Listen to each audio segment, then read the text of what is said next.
Base na sa El Nido, Palawan si Katrina Halili at pumupunta na lang sa Manila tuwing may taping o trabaho. Sa upcoming Kapuso action series sa Black Rider, dapat daw abangan ang kanyang role bilang assassin.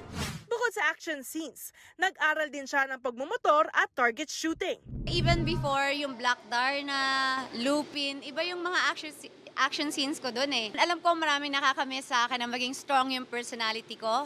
Pero IRL, mas mellow at home si Kat dahil mas focus siya sa kanyang family at pets. Certified animal lover si Katrina mula sa alagang tortoise at aso hanggang sa iba't ibang breed ng ibon. Gaya ni Joey, ang kanyang baby parrot na hindi raw niya maiwan sa Palawan.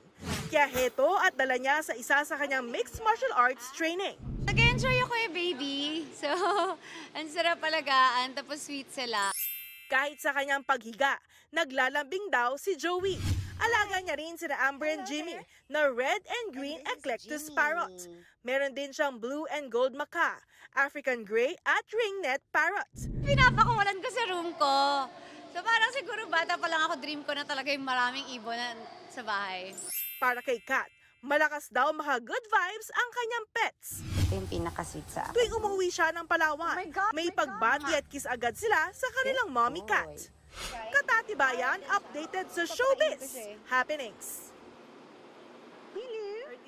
Mga kapuso, maging updated sa showbiz happenings anumang oras. Mag-subscribe sa GMA Integrated News sa YouTube. Para sa mga kapuso abroad, bisitahin ang GMA Pinoy TV at www.gmanews.tv.